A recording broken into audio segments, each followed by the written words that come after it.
Okay, guys, welcome. Today we're going to talk about some concepts related to what this textbook calls dealing with uncertainty.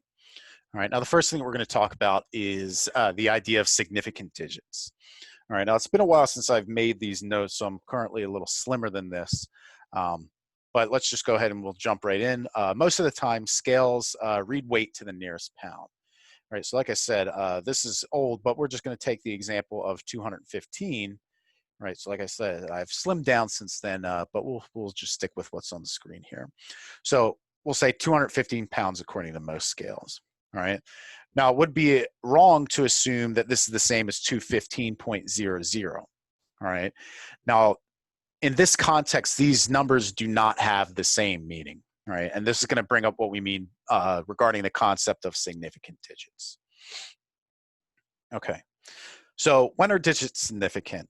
All right, so the first time is if you have not zero digits, they are always significant. All right, now anytime that you have zeros that are after a non-zero digit and are to the right of a decimal point, they're always significant. All right, now if you have zeros between non-zero digits or other significant zeros, for example, this zero here and this zero here, those are always significant. All right, now any zeros that are to the left of the first non-zero digit, right? So all of these zeros here are never significant.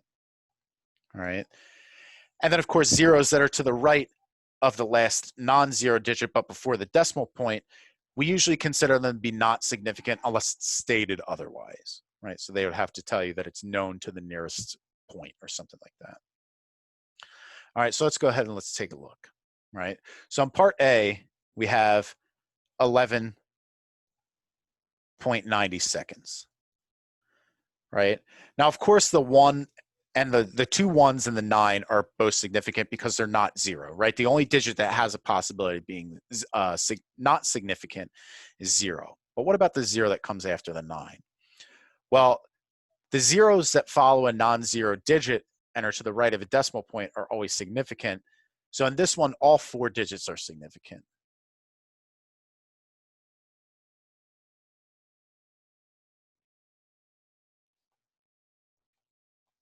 All right, now part B, we have 0.000067, right?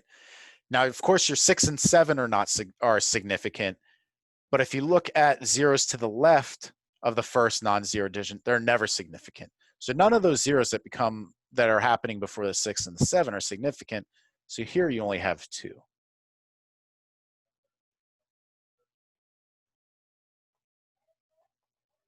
Right, so in this case, the only significant digits are the 6 and the 7. Now, part C, you have a weight of 0.0030 grams, right? Now, of course, those first 3 zeros are not significant. The 3 is, and of course, just like this 0 and this 11.90 was significant, this 0 is also significant. So here you have 2 significant digits.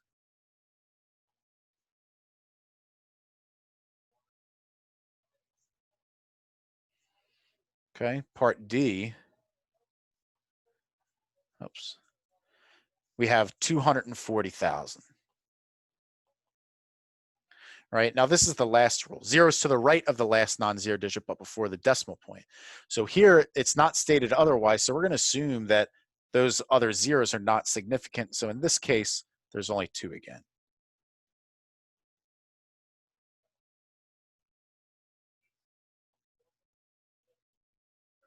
All right, so that's one that we got to watch there. And now in part E, we have population report as 2.40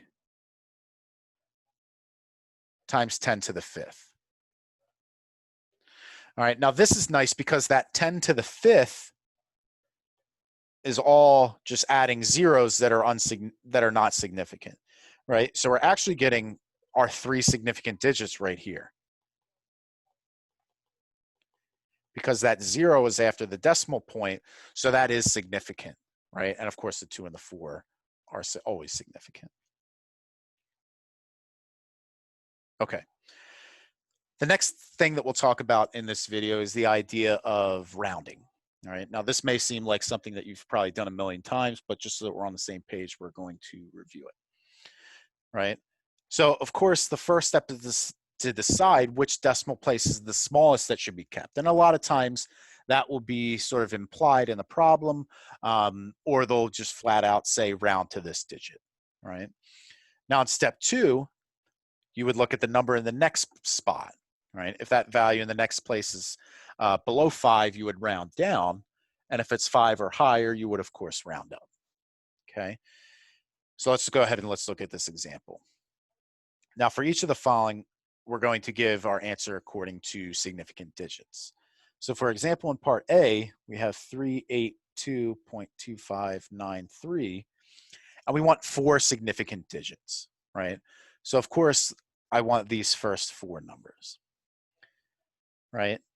So of course, look at the next one. Well, the next one is 5, so I'm going to round up. So this, I would round to 382.3. All right, so that's 4 significant digits. Now in part B, we have the same number, but to 2 significant digits. Right? So now, if I look at this number, but only look at to the first 2 spots, I have 3 and 8. Right? And then of course my next number is 2. So I would round down and this would be 380. Right? And that's my 2 significant digit rounding.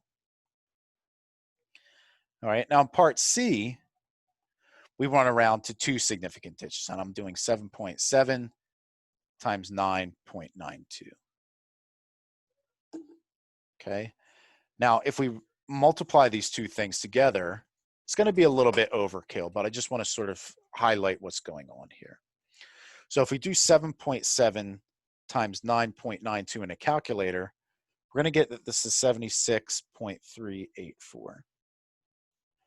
Now, since I want to round this to 2 significant digits, I'm only keeping the 76. Right?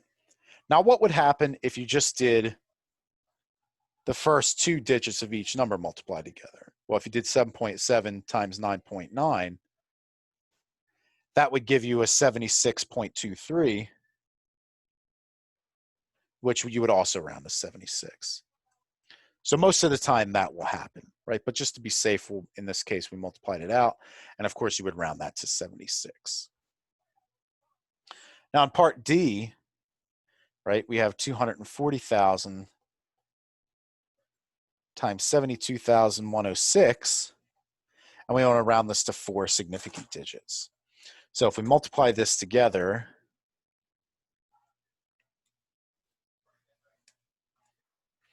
we're going to get that this is a 1,000, let's see, 1730544.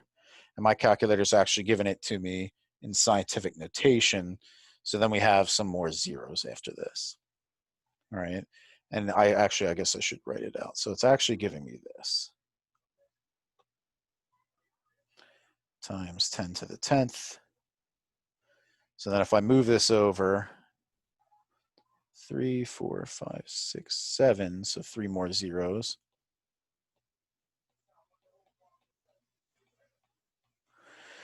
Right, and we want to round this to how many? I believe 4 significant digits. So then I would look at these 4. And of course, the next digit is a 5, so I'm going to round up to 1731. And then I have, it looks like 7 zeros.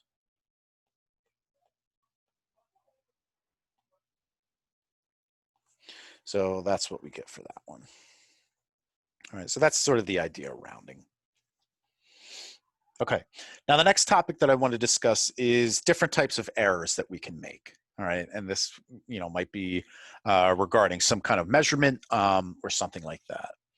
Okay, now we have 2 types of errors that we can consider. Right, we have random errors and systematic errors. Now, random errors are errors that will affect all the measurements in an unpredictable manner. Right. So for example, you have a person just sort of moving up and down on a scale, causing the numbers to sort of oscillate, right?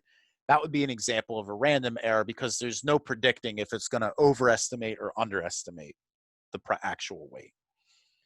Okay, now a systematic error will occur in such a way that it will affect all measurements in the same way. That's sort of the key here, right?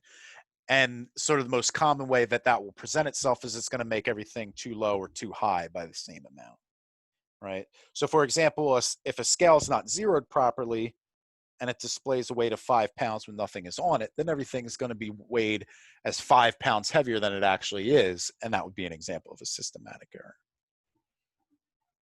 Okay, so in this third example, we're going to look at the differences between that. All right.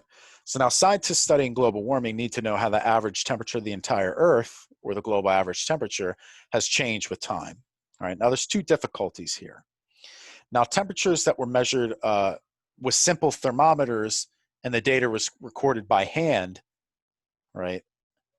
So that's one type of difficulty that was, that happened in the past. And the second thing is that most temperature measurements were recorded in or near urban areas, which tend to be warmer than surrounding rural areas because of heat released by human activity. All right. Now, what are each of these types of errors? Well, the first one, right, you have simple thermometers.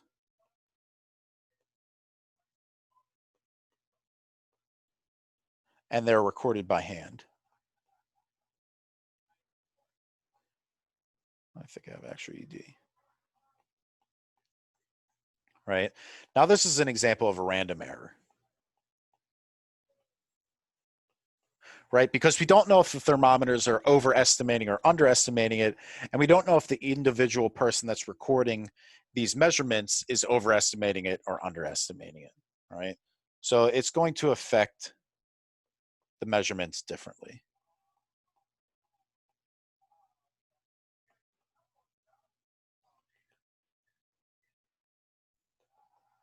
Right? Now, the second error, you have that most temperatures were recorded in urban areas,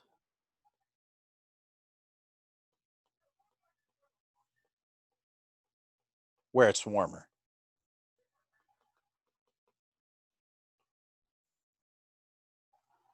Right? And of course, this is an example of a systematic error because it's affecting them all similarly. All measurements is the same, say similarly, because it's overestimating them.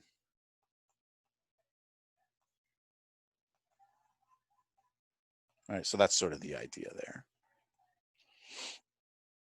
Okay, so let's look at another example that we can sort of talk about that. So the Constitution of the United States mandates a census of the population every 10 years. In fact, there's one going on right now, right in the year 2020. The U.S. Census Bureau conducts the census by attempting to survey every individual and family in the U.S. Just several sources of both random and systematic error in the census, right? So let's think about that. So random error.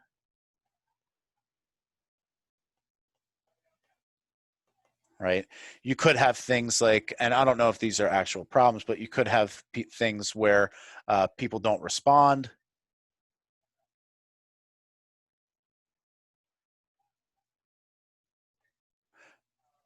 Or you could have in the same breath that people submit more than one. And I don't know if this can actually happen, but this is sort of the idea, right? So the idea is that within this census, you don't know if the fact that people are not responding or submitting more than one, you don't know if that's going to sort of affect all the measurements the same way, right? Now, you could have another type of error, and of course, that's a systematic error.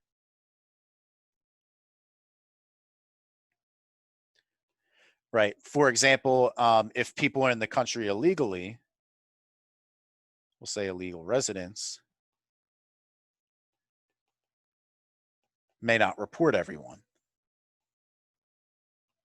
if they report anyone at all. Right. So this would, of course, cause it to be an underestimate. All right. So that would be an example of a systematic error. And of course, there are other ways that you can sort of think of this as well. Okay.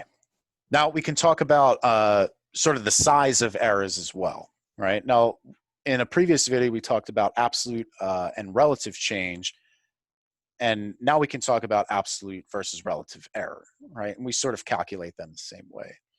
So to find the absolute error of something, we want to take the measured value and then subtract the true value. If I want to find the relative error, that's sort of the percentage error where we say measured value minus true value over true value. Okay, so let's take a look. So in part A, we have the true weight is 125 pounds, but a scale measures 130 pounds. So what's the error of the scale? Well, the absolute error is 130 minus 125, which gives us a 5-pound overestimate, right, since it's positive, right? And then for relative, it would be a 130 minus 125 over 125 times 100%. So if we do that, let's go ahead and we'll calculate it. So let's see. So we have a 5 divided by 125 and then times 100%. So then that would give us a 4% error. All right. In part B, we have that the government claims that a program costs 49 billion, but an audit shows that the true cost is 50. All right. So for absolute, again, it's measured minus the true cost. So it's 49 minus 50. So it's a negative 1 billion. So of course, that's an underestimate by the government. Right. And then of course, the relative would be 49 minus 50 over 50. So we get a negative 1 over 50, which would be a minus 2%.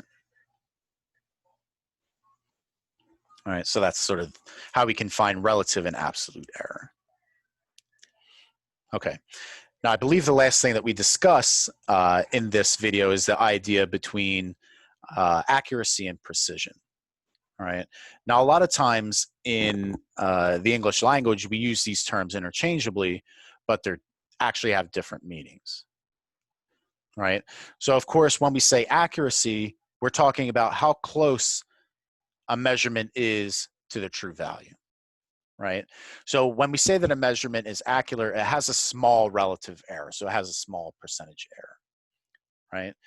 Now, when we say that a measurement is precise, it describes the amount of detail in a measurement, right? So you want to think that there's more significant digits, right, in a precise measurement,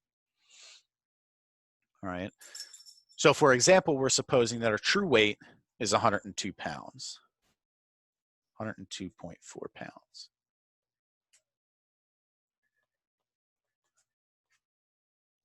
Right? Now the scale that's at the doctor's office, which can only be read to the nearest 1/4 pound, says that you weigh 102.25 pounds.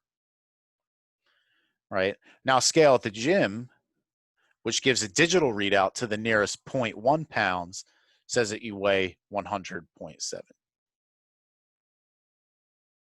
Now to figure out which one is more accurate, we need to look at the relative errors.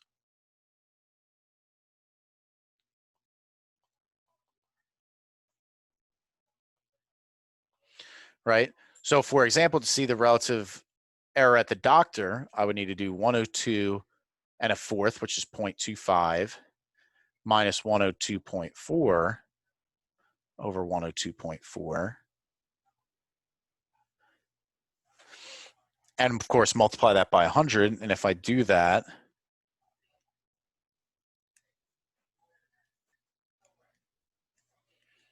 let's see, that will give me a minus 0.1464%, I believe. Let me make sure that I'm doing that right. So let's see. Let me just double check that. I think I might have mistyped something. 102.25 minus 102.4 divided by 102.4. Oh, you know what? I think I used the wrong. 102.25 minus 102.4. Yeah, I did enter something in wrong. All right, let's start it over. So I want to do, okay, 102.25 minus 102.4. I want to divide that by 102.4. Okay, no, that is right. So I get minus 0.1464%. Right, so that's a very small relative error. Now at the gym, I need to do 100.7 minus 102.4. And multiply that by 100. And if I do that, 100.7 minus 102.4, and then divide that by 102.4, and multiply it by 100, I'm going to get a minus 1.66%. Right? So since this is the smaller error, it's more accurate.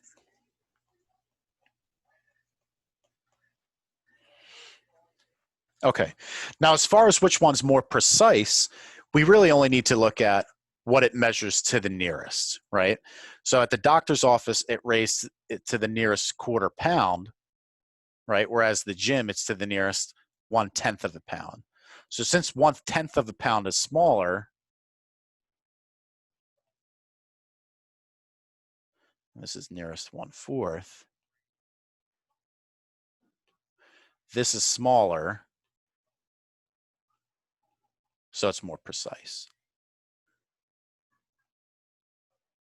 Right, so just be aware of that difference between precise and accurate. Okay. Now, a couple more things that we'll do in this video before we wrap this up. The next thing we're going to talk about is the idea of combining measured numbers. All right, so now let's suppose that you live in a city with a population of 600,000. Right, now if your friend moves to the city, you might be tempted to say that the population is now 600,000 and one, right? But the fact of the matter is that this is, of course, incorrect, because if we say that the population is 600,000, that's implying that we only know the population to the nearest 100,000, right? Unless it was stated precisely that we know for a fact that it's 600,000 exactly and all those zeros are significant, we're assuming that those other zeros are not significant, right? So that's sort of one of the issues that's happens when you combine estimated numbers. All right. Now, when you're combining these measured numbers rules, when you round for addition and subtraction, you're always going to round your answer to the same precision as the least precise number in the problem. And when you round for multiplication or division, you're rounding your answer to the same number of significant digits as the measurement with the fewest significant digits. So you're sort of saving, you're rounding sort of in the most cautious way, right? You're always going to sort of err on the side of caution. All right. So we say that a book that's written in 1985 states that the oldest Mayan ruins are 2,000 years old, right? How old are they now? Well, since 1985, in 1985, we said that they're 2,000 years old.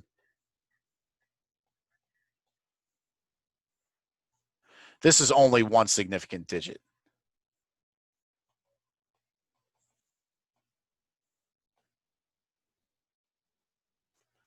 Right? So we only know in 1985, we only know that it's about 2,000 years old, and we only know that to one significant digit. So even now, right, in 1985, if you were to round this to one significant digit, you would, of course, round it to 2,000, right? And even now in 2020, if we round this to one significant digit, we would still round it to 2,000. So it's still, the ruins are still 2,000 years old, which might sound weird to say. right? But it all comes down to the fact that we only know this to one significant digit, right? So that's one thing that we have to be careful of. Okay, in this next example, we have that the government in a town of 82,000 people plans to spend $41.5 million this year. Now, assuming that all this money must come from taxes, what average amount must the city collect from each resident? Well, we need to take $41.5 million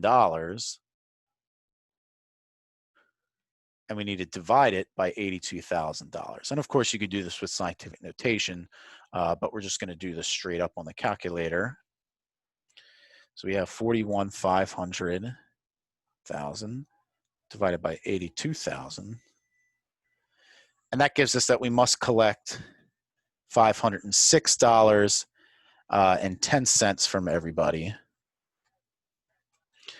And then, of course, if you look at each of these two numbers, the least precise is this one, which has two significant digits.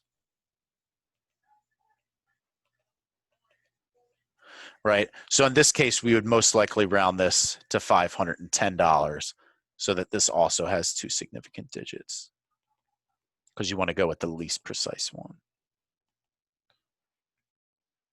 Right? So that's sort of the idea there. Okay, so that concludes this video on dealing with uncertainty. I hope you enjoyed, and I will see you next time.